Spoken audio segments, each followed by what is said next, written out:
पैदल जाना पड़ता है, मौसम भी ठीक नहीं होता है और बीओपीज के बीच में गैप और आपके मुख्यालयों की कम संख्या, इसके कारण आप ढंग से ड्यूटी कर भी नहीं पाते थे और बहुत सारा दिक्कतें का सामना करना पड़ता था।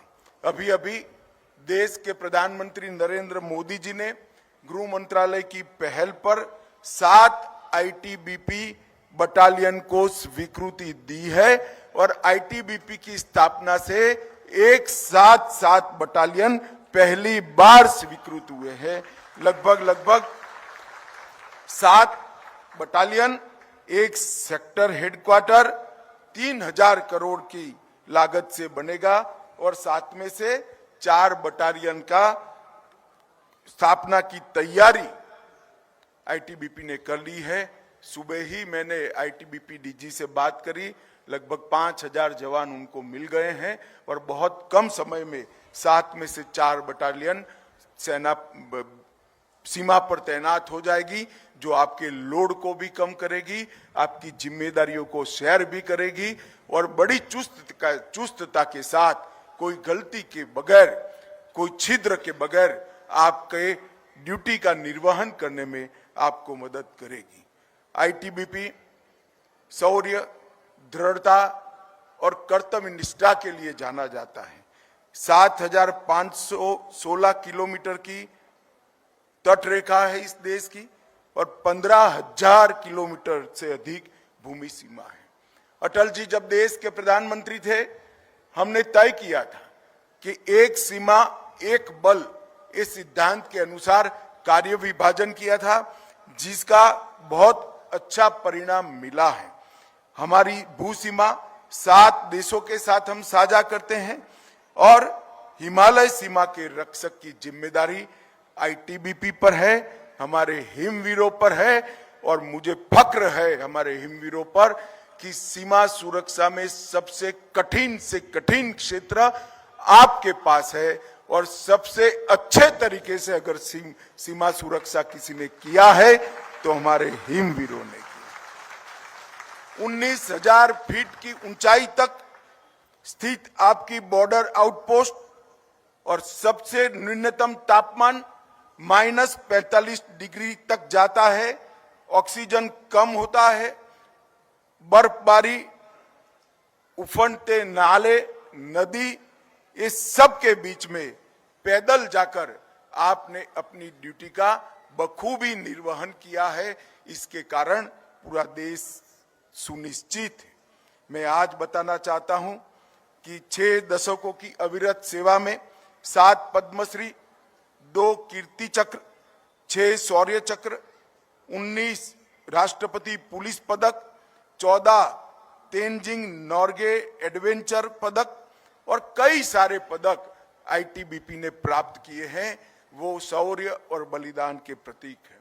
मैं आज पूरे देश की जनता को भी कहना चाहता हूं, जब भी भारत चीन सीमा पर कोई भी समाचार आते हैं और मुझे मालूम पड़ता है कि आईटीबीपी का जवान वहां तैनात है, मैं जरा भी चिंता करे बगैर आराम से रात को सो सकता हूं, क्योंकि वहां मेरा हिमवीर उपस्थित है। और मैं देश को आश्वस्त करना चाहता हूं, आईटीबीपी और सेना के जवान जब तक सीमा पर उपस्थित है, तैनात है, तब तक देश की 1 इंच भूमि को भी कोई कब्जा नहीं कर सकता। इसका ट्रैक रिकॉर्ड है और मुझे विश्वास है मेरे हिमवीरों पर कि आपका शौर्य और बलिदान हमेशा देश की सीमाओं का सुरक्षा करता रहेगा। और अब हिम वीरांगनाएं भी आज परेड में आपका दस्ता देखकर मुझे बहुत अच्छा लगा कि बेटियां भी सीमा की सुरक्षा में कंधे से कंधा मिलाकर शामिल हुई है। मैं जितनी हिम वीरांगनाएं ये दुर्गम क्षेत्रों में काम करती हैं, उनको विशेष बधाई और ये भी जलाता है।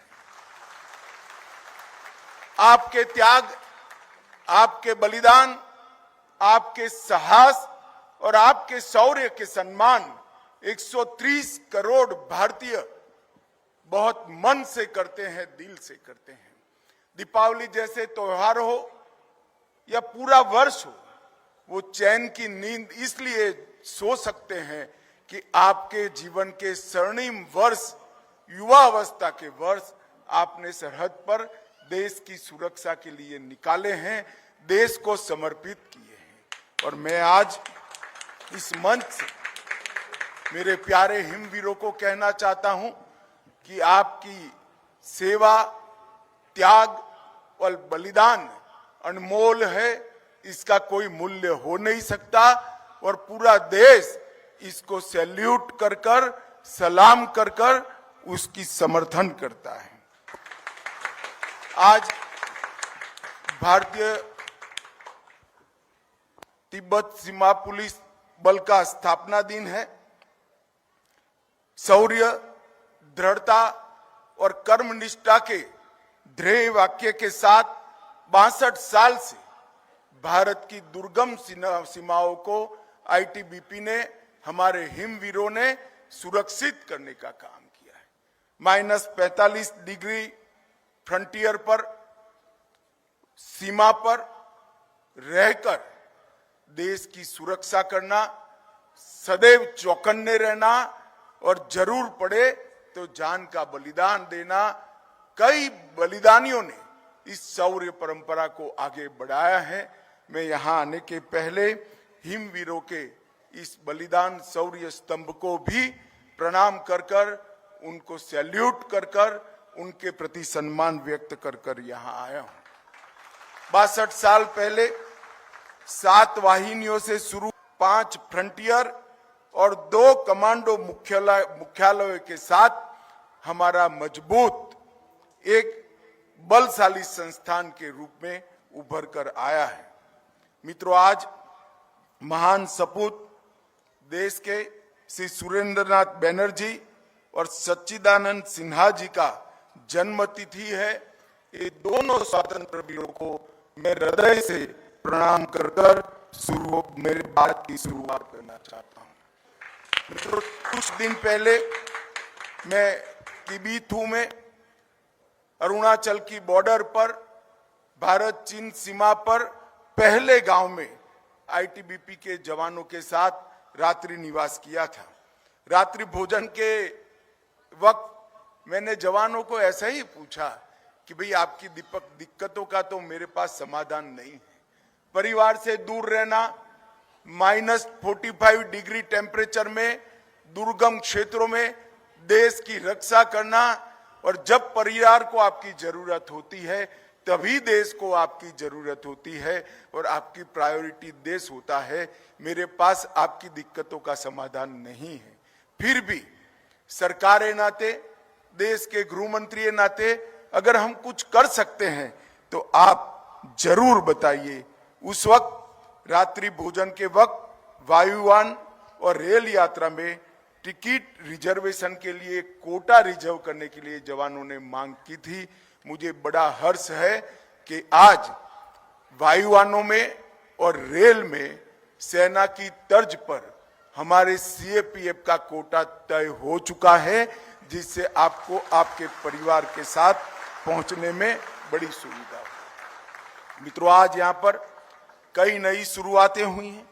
इसमें से मैं 2 का जिक्र जरूर करना चाहूंगा। सेल्फ सस्टेनेबल एनर्जी बिल्डिंग, इसके प्रयोग का आज ई लोकार्पण हुआ है और आज से एलएनटी द्वारा ये बनाया गया हमारा एक प्रकार से नया प्रयोग 17,000 फीट की ऊंचाई पर ठंडे मरुस्थल में एक आत्मनिर्भर भारत का प्रतीक बनकर रहने वाला है। गृह मंत्रालय की, देश के प्रधानमंत्री की हमारे हिमवीरों को एक अनूठी भेंट है। यहाँ जब 20 से 22 डिग्री माइनस तापमान रहता है, 45 तक जाता है और डीजल या पेट्रोल या केरोसिन सभी इसका इस्तेमाल नहीं हो सकता, उस वक्त कुछ करे बगैर अपने आप ये बिल्डिंग 18 डिग्री से 19 डिग्री टेम्परेचर में जवानों को सुरक्षित वातावरण मुहैया कराएगा। और मुझे आनंद है कि सिर्फ 2 महीने के अंदर इसको तैयार करने का काम समाप्त कर लिया है। मैं आईटीबीपी के डीजी और जिन्होंने मदद करी है वो L&T को बहुत बहुत बधाई और शुभकामनाएं देना चाहता हूं। दूसरी बात का जिक्र मैं करना चाहता हूं कि ऊंचाई वाले बीओपी पर, ऊंचाई वालों गांवों पर मोदी जी ने एक कल्पना हम सब के सामने रखी थी कि सब्जी, दवाइयां और जीवन रक्षक चीजें, लॉजिस्टिक आपूर्ति क्या ड्रोन से हो सकती है। और आज पहला ड्रोन 15 किलो दवाइयां और सब्जी लेकर दुर्गम क्षेत्र में पहुंचा है। मैं मानता हूं कि बहुत बड़ी शुरुआत है। आने वाले दिनों में खच्चरों और घोड़ों पर जो हमें जीवन रक्षक दवाइयां और खाद्य सामग्री पहुंचाने में दिक्कत आती है, खराब मौसम में मिल भी नहीं पाती है, ये ड्रोन की सेवा जो शुरू हुई है, न केवल मेरे हिमवीरों के लिए, हमारे सीमा पर तैनात, दुर्गम क्षेत्र में तैनात, गांव में